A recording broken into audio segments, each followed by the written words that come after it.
and there are a handful of veterans not here. Why is it important for you to be here at OTAs?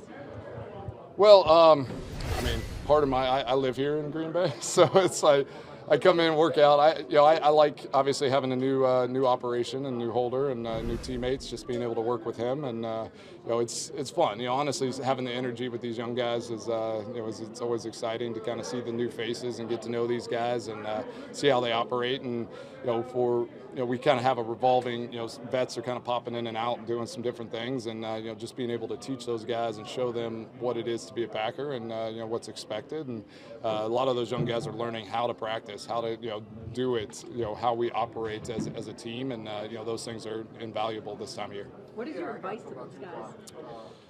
Obviously, this year too, with having Bisaccia as new coordinator, I'm just listening, learning, trying to watch a lot of guys, and just kind of see how people operate. So I'm kind of taking that in as well, and then just kind of having conversations on being consistent, having a process, making sure that you stay consistent every day when you come in this building, and be that guy that people can rely on on and off the field. Where's the comfort level with the snap, the hold, compared to what it was at times last year? I mean, do you notice a difference from, at times last year already, just, the short time with them?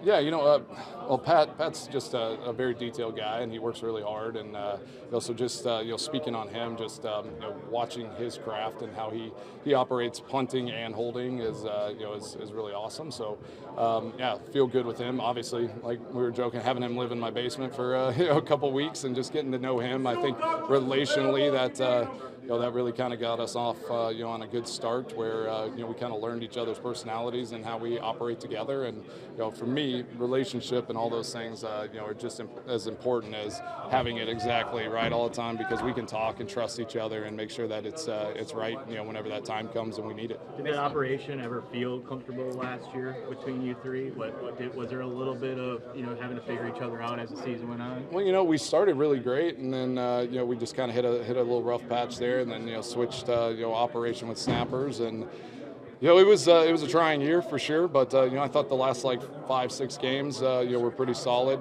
We started kind of getting in a groove there. Obviously disappointed not to hit the one there in the playoffs, but I thought we really worked through some stuff, and then kind of coming into this off season, Steve still being here, and trying to continue to grow that relationship, that operation is super important, and we're doing everything we can so that come training camp and once the kicks start flying in the season, we're ready to roll. Mason, what's the first thing you learned about Rich Bisaccia within the first 15 minutes of being in a room with him? I have a lot of respect and a lot of love for Rich. He's he's done it at a high level for a long time as a coach, and it's just he's who he is every day. I love his consistency. He's going to be the same person every time you approach him, and he gives everybody a fair shake, and it's he's going to tell you how he feels and where you stand. He's going to he'll applaud you when you do it well, and then he'll correct right away whenever it needs to be adjusted. So I love just the clear cut. This is what's expected. It's it's how I operate. There's no gray area there where it's just like oh, that was okay. It's like there's a high expectation, and you can feel it in our meetings already. Just guys needing to know exactly what they're doing at a high level and be responsible for that. So it's never been called a we fence meeting for you in your time here? I think at times you get some of those words thrown out there, but Rich really has a hold of it, and really makes it something important. We got Aaron Jones out there playing some PP, and the punt stuff, and just everybody's kind of learning what it is. Even if we don't use them throughout the whole season, guys will know what to do if that time comes and they come in, and it's just it's a cultural thing that Bisaccia has been really good at, and making sure that guys are taking it seriously and know what they're doing. It's not we're not holding guys' hands. You got to go out there and know exactly what's expected of you, and then be accountable.